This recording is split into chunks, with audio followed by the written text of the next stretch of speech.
നമസ്കാരം പ്രിയപ്പെട്ടവരെ, എന്തൊക്കെ തരത്തിലെ ജിഹാദുകളാണല്ലേ. ഇതിപ്പോൾ ഏറ്റവും ലേറ്റസ്റ്റ് ആയിട്ട് വരുന്നത് രാമച്ചം ജിഹാദ്, ബിരിയാണി ജിഹാദ്, കുഴിമന്തി ജിഹാദ്, വസ്ത്രം ജിഹാദ്, സിനിമ ജിഹാദ്, ഇങ്ങനെ ജിഹാദുകൾ ഒരു പെരുമഴയാണ് ഇങ്ങോട്ട് വന്നുകൊണ്ടിരിക്കുന്നത്. ഈ നമ്മുടെ ക്യാമൽ ഗോപാലനുണ്ടല്ലോ, സത്യത്തിൽ എനിക്ക് ഈ വീഡിയോ കണ്ടപ്പോഴത്തേക്ക് ഒരുപാട് ചിരി വന്നു. പറഞ്ഞു ഇവൻ്റെ ഒരു അവസ്ഥയെക്കുറിച്ച് ഞാനൊന്ന് ആലോചിച്ച് പോവുക. ഈ ആൺകുട്ടികളുടെ അടുത്ത് വന്നിട്ട് ചുമ്മാ ചൊറിയാൻ നിന്നാണ്ടല്ലോ, അവർ ചിലപ്പോൾ മാന്തി പൊളിച്ച് മറ്റേ ഭിത്തിയിൽ പടവാക്കി അങ്ങ് ഒട്ടിക്കും. അത്തരത്തിൽ നല്ല കിഡിലൻ ക്യാമൽ ഫ്രൈ ചെയ്തിട്ടുള്ള ഒരു വീഡിയോ നിങ്ങൾ ആരും ഇത് കാണാതെ പോരുത്. അവസാനം വരെ നിങ്ങൾ ഈ വീഡിയോ കാണുക. നമ്മുടെ രാഹുൽ മാങ്കൂട്ടത്തും അതുപോലെ തന്നെ നമ്മുടെ ഹാഷ്മി ഇബ്രാഹിമും എല്ലാം കൂടെ ഇട്ടിട്ട് കാലെ വാരി വലിച്ചങ്ങ് നിലത്തടിക്കുന്ന ഒരു കിഡിലൻ വീഡിയോ. എന്ത് പറഞ്ഞാലും ജിഹാദ് ജിഹാദ്, മുസ്ലിമു മുസ്ലിമു മുസ്ലിം. ഈ മുസ്ലിമു പറച്ചിലല്ലാതെ ഇവൻ്റെ വായിന്ന് വേറൊരു വർത്താനം നമ്മൾ കേട്ടിട്ടില്ല.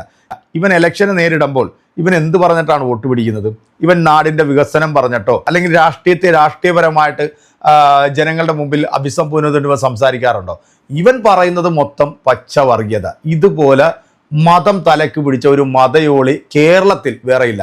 ഞാനൊക്കെ വിചാരിച്ചത് വിഷകലയൊക്കെ ആണെന്നാണ് വിചാരിച്ചത്. പക്ഷേ അതിനേക്കാട്ടിലൊക്കെ കാളകൂട വിഷമാണ് ഈ ക്യാമൽ എന്ന് പറയുന്ന ഈ വൃത്തികെട്ടവൻ. ഈ ക്യാമലിൻ്റെ പേര് ചേർത്ത് വിളിച്ചാൽ അവർ നമുക്കെതിരെ ചിലപ്പോൾ തിരിയും. നമ്മളെങ്ങനെ നേരിട്ട് കണ്ടു കഴിഞ്ഞാൽ അതൊരു പക്ഷേ ചിലപ്പോൾ നീ എന്നാ അവൻ്റെ പേര് കൂട്ടി വിളിച്ചവനല്ലേടാന്ന് ചോദിച്ചിട്ട് ചിലപ്പോൾ ഓടിച്ചിട്ട് നമ്മളെ കുത്തും. അതുകൊണ്ട് തൽക്കാലം ക്യാമൽ അവിടെ ഇരിക്കട്ടെ. പക്ഷേ ഈ ഒരു ചർച്ചയിൽ നമ്മുടെ രാഹുൽ മാങ്കൂട്ടത്ത് നൈസായിട്ട് ഇവൻ്റെ അണ്ണാക്കി തിരികുന്ന നല്ല കിഡിലം മറുപടി കൊടുത്തിട്ടുണ്ട്. അതുപോലെ തന്നെ നമ്മുടെ ഹാഷ്മിയും കൊടുത്തിട്ടുണ്ട്. വീഡിയോ മുഴുവനായിട്ട് കാണേണ്ടതുള്ളത് കൊണ്ട് ഞാൻ തൽക്കാലം എൻ്റെ വാക്കങ്ങോട്ട് ചുരുക്കിയാണ്. വീഡിയോയിലേക്ക് പോവാം. ചെറ്റത്തരമാണ് ചെറ്റകളായിട്ടുള്ള ഓഡിയോ ഡൗൺ ചെയ്യൂ. ചെറ്റത്തരം എന്ന വാക്കൊന്നും പറയണ്ട സിബി ഗോപാലകൃഷ്ണൻ. പിന്നെ എൻ്റെ ഹാഷ്മി, ഒരു ചെറ്റയ്ക്കല്ലേ ചെറ്റയെന്ന് പറയാൻ പറ്റത്തുള്ളൂ. ചെറ്റത്തരം കാണിക്കുന്നവനല്ലേ ചെറ്റയെന്ന് പറയാൻ പറ്റത്തുള്ളൂ. കേരളത്തിലെ നമ്പർ 1 ചെറ്റയാണ് ഈ വേട്ടാവളിയൻ എന്നുള്ളത് ആർക്കാണ് അറിയാൻ മേലാത്തത്? അതുകൊണ്ട് അവൻ പഠിച്ചതേ അവൻ പാടത്തുള്ളൂ. പക്ഷേ നല്ല നട്ടലുള്ളൊരു സർക്കാർ, ഒരു ഭരണം നമ്മുടെ നാട്ടിൽ ഇനിയെങ്കിലും വരണം. കാരണം ഇവനെപ്പോലെ പച്ച വർഗീയത പറയുന്ന പരമ ചെറ്റകളെയൊക്കെ തൂക്കിയെടുത്ത് അകത്താക്കാനായിട്ടുള്ള നല്ല നട്ടലുള്ള ആൺകുട്ടികളൊക്കെ നിയമിക്കണം. കാരണം ഇവനൊന്നും ഇനി വാ തുറക്കാൻ പോയത് ഈ ഒരു തെരഞ്ഞെടുപ്പോടുകൂടി ഇവന്റെ കാര്യത്തിൽ ഒരു തീരുമാനമാണ്. മുകളിൽ വെച്ചിട്ട് അടിയിൽ സ്വർണം വെച്ചപ്പോൾ പെട്ടെന്ന് കണ്ടിട്ടുണ്ടാവില്ല. കാരണം ബിരിയാണി അല്ലേ, ഇനി അതുമേ തൊട്ടാൽ അതൊരു പ്രവാചക നിന്ദയാവണ്ട എന്ന് വിചാരിച്ചിട്ടാവാം അവര് ബിരിയാണിയുടെ മുകളിൽ മാത്രം നോക്കി അടി നോക്കാതിരുന്നത്. അത് ബിരിയാണിയിൽ പോലും അതൊക്കെ കൊണ്ട് കണക്ട് ചെയ്യുന്ന അങ്ങയുടെ ബിരിയാണിയിൽ പോലും അതൊക്കെ കൊണ്ട് കണക്ട് ചെയ്യാന്ന് പറഞ്ഞാൽ പരമദയനീയമാണ്.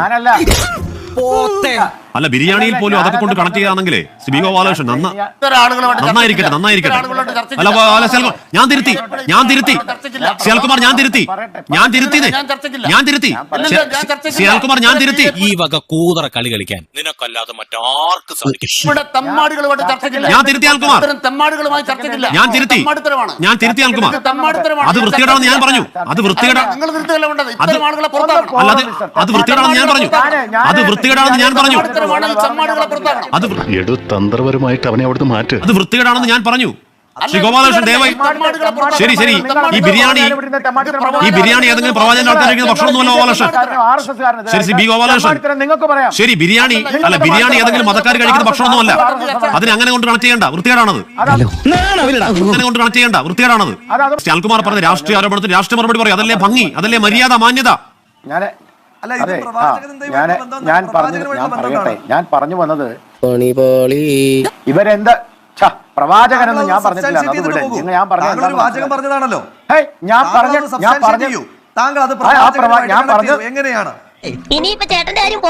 ഞാൻ പറയട്ടെ, ഞാൻ പാചകനുമായിട്ടല്ല കണക്ട് ചെയ്തത്. നിങ്ങൾ മനസ്സിലാക്കാണ്ട് വെറുതെ വായി തോന്നി വിളിച്ചു പറയല്ലേ. ഞാൻ പറഞ്ഞത് RSS എന്നാണ്. എന്ന് പറഞ്ഞു കഴിഞ്ഞാൽ ഉടനെ പ്രവാചകനോട് കണക്ട് ചെയ്യാണോ? ബിരിയാണി മര്യാദകേടല്ലേ ഗോപാലകൃഷ്ണൻ താങ്കൾ പറഞ്ഞത്? തിരുത്തണ്ടേ? എന്ത് ബിരിയാണി? എനിക്ക് മനസ്സിലായില്ല. ഞാനിത് ഇല്ല, ഞാൻ അപ്പൊ തന്നെ പറഞ്ഞു. ശ്രീ ബി ഗോപാലകൃഷ്ണൻ അങ്ങനെ പരവർഗീയത പറഞ്ഞ് മുന്നോട്ട് പോകണ്ട. രാഷ്ട്രീയ ആരോപണത്തിന് രാഷ്ട്രീയ മറുപടി, അതല്ല നല്ലത്.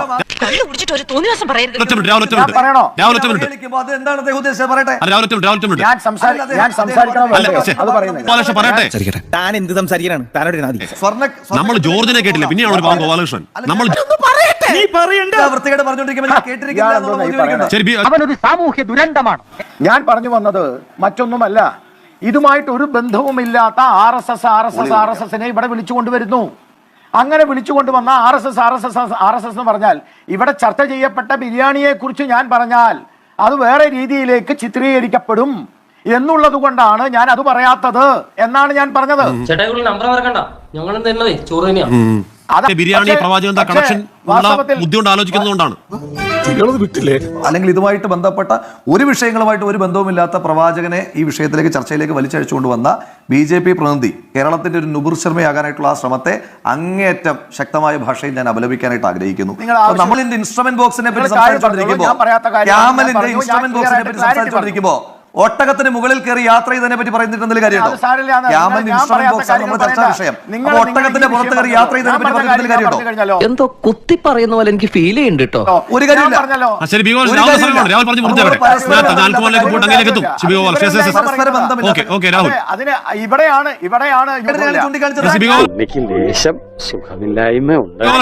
രാഹുലിന്റെ സമയമാണ്. എന്ന വാക്കൊന്നും ചെറ്റത്തരം എന്ന വാക്കൊന്നും പറയണ്ട CB ഗോപാലകൃഷ്ണൻ. താങ്കൾ ഒരു മുതിർന്ന രാഷ്ട്രീയ പ്രവർത്തകനല്ലേ? ഓടിയോ പ്ലീസ്, ഓടിയോ. തെമ്മാടി എന്ന വിളി പോലാണോ ചെറ്റ എന്നുള്ള വിളി? ആ വാക്കിന്റെ അർത്ഥം അറിയാമോ? ആ വാക്കിന്റെ അർത്ഥം അറിയാമോ? ഈ രാഹുൽ മാങ്കൂട്ടം എന്ന ചെറുപ്പക്കാരന്റെ പക്വതയെങ്കിലും താങ്കൾ കാണിക്കണം CB ഗോപാലകൃഷ്ണൻ. ചെറുപ്പക്കാരന്റെ പക്വതയെങ്കിലും താങ്കൾ കാണിക്കണ്ടേ? താങ്കൾ ആദ്യം പറഞ്ഞ ഏറ്റവും റിഗ്രസീവായ ഒരു കമന്റ് താങ്കൾക്കറിയാം. താങ്കൾ എത്ര നിഷേധിച്ചാലും താങ്കൾക്കറിയാം. പിന്നെ ബിരിയാണി മുകളിൽ വെച്ചിട്ട് അടിയിൽ സ്വർണം വെച്ചപ്പോൾ പെട്ടെന്ന് കണ്ടിട്ടുണ്ടാവില്ല. കാരണം ബിരിയാണി അല്ലേ, ഇനി അതുമേ തൊട്ടാൽ അതൊരു പ്രവാചക നിന്ദയാവണ്ട എന്ന് വിചാരിച്ചിട്ടാവാം അവര് ബിരിയാണിയുടെ മുകളിൽ മാത്രം നോക്കി അടി നോക്കാതിരുന്നത്. അത് കഷ്ടമാണ്. ബിരിയാണിയിൽ പോലും അതൊക്കെ കൊണ്ട് കണക്ട് ചെയ്യുന്ന അങ്ങയുടെ ബിരിയാണിയിൽ പോലും അതൊക്കെ കൊണ്ട് കണക്ട് ചെയ്യാന്ന് പറഞ്ഞാൽ പരമദയനീയമാണ്. അല്ല, ബിരിയാണി നല്ല കിടുക്കാച്ചി ഒട്ടകം ഫ്രൈ ആയിരുന്നല്ലേ? നമ്മുടെ രാഹുൽ മാങ്കൂട്ടത്തും ഹാഷ്മി എല്ലാം കൂടെ എടുത്തിട്ട് അങ്ങോട്ട് അണ്ണാക്കി നൈസായിട്ട് കൊടുത്തിട്ടുണ്ട്. ഇവനെ പോലെ ചെറ്റത്തരം പറയുന്നവനെ ചെറ്റേന്നല്ലാതെ പിന്നെ നമുക്ക് എന്താ വിളിക്കാൻ പറ്റുന്നത്?